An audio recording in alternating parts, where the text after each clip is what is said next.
Recently, the CIA declassified documents that sent chills down the spine.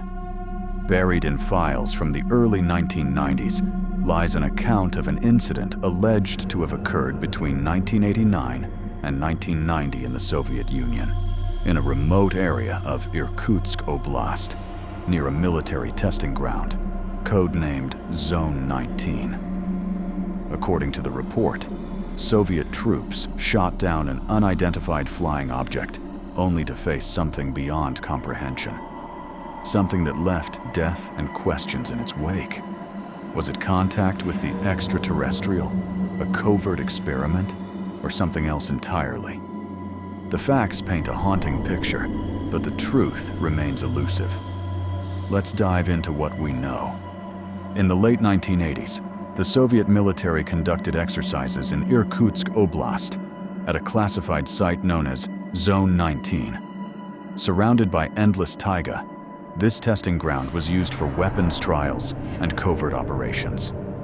On the night of February 23rd to 24th, 1989, some sources suggest January 1990, as dates in the records vary, an air defense platoon stationed at the site detected an unidentified object. Radar picked up a target at roughly 600 meters altitude, moving erratically, hovering motionless one moment, then accelerating to speeds no known aircraft could match. The platoon commander, Captain Viktor Ryabinin, reported the sighting and was ordered to monitor the object and act if it posed a threat. At 2:17 local time, the object descended to 200 meters and hovered over a clearing 3 kilometers from the camp. Soldiers described it as a disc, about 15 meters in diameter, with a dull metallic sheen and blinking lights along its edge. It made no engine noise, ruling out helicopters or planes. A radar operator later noted that the object's signal fragmented, as if it disrupted radio waves. Ryabinin gave the order to fire. An S-75 Divina missile was launched. The first missed, but the second struck the target. The object tilted and crashed into the taiga, causing a small explosion and smoke. The platoon was sent to investigate the crash site.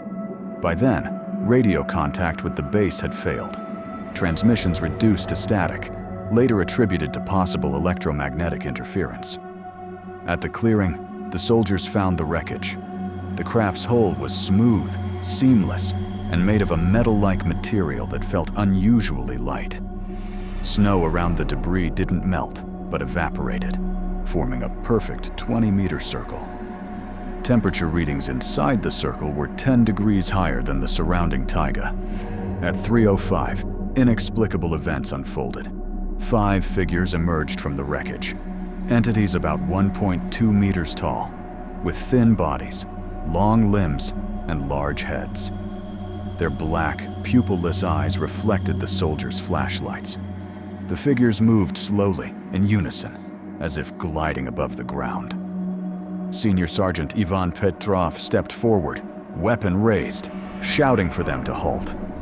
A thin beam of light shot from one figure. Petrov froze, his skin cracked, and within seconds, he crumbled into gray ash. The platoon opened fire, but bullets had no effect. Ryabinin tried to radio for help, to no avail.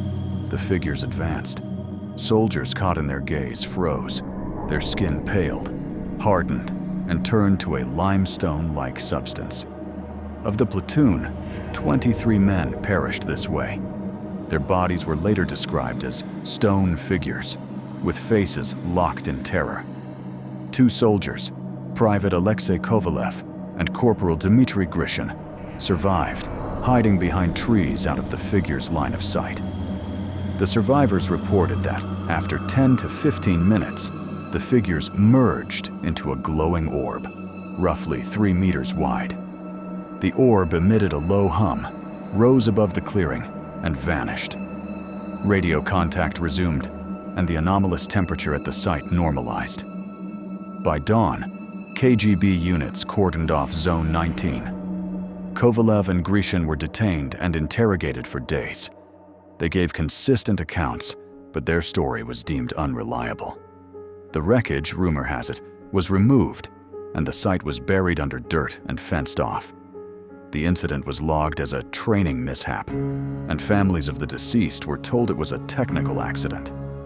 Kovalev was discharged in 1991. He returned to Angarsk, where his attempts to share the story met with ridicule. Grishin, he heard, was transferred to another unit and died in 1995 under unclear circumstances. In the 2000s, a Ukrainian newspaper mentioned stone soldiers in Siberia, citing a KGB leak, but lacking evidence, it was dismissed as fiction. The CIA document, declassified in January 2025, draws on reports from agents in the USSR and translated KGB files. It details the Zone 19 incident, but is vague. Names are redacted to initials, and coordinates are missing. The report cites a Canadian tabloid, Weekly World News, known for sensationalism, which undermines its credibility. Former CIA analyst Mike Baker, in a 2025 interview, called it a collection of rumors, but admitted such cases were investigated.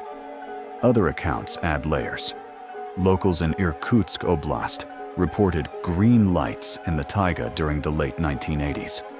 A forester from Ustkut in 2008 described a barren circle where hunters vanished but refused to guide anyone there, citing fear. In the 2000s tenants, ufologists probing Zone 19 were stopped by military forces, their equipment seized. What happened? Theories range from extraterrestrial encounter to a disguised weapons test to deliberate misinformation masking other operations. No hard evidence exists, no wreckage, no bodies, no accessible KGB files on Zone 19. Kovalev, now in his 50s, still seeks answers. In 2024, he requested Russian archives, only to be told the records don't exist. He claims he saw the glowing orb again in 2003 over the same taiga, but from afar, a detail unverified. The Zone 19 incident remains unsolved. Alien contact, military secret, or mirage? The CIA files raise more questions than they answer, and the taiga keeps its silence. We're left to wonder what claimed 23 lives that winter night, and why the truth is so deeply buried. If this story gripped you, support our channel. Hit that like button, subscribe, and let's keep digging for answers. Share your thoughts in the comments. Do you have a theory, or maybe a lead? Until next time, stay curious. The truth is out there.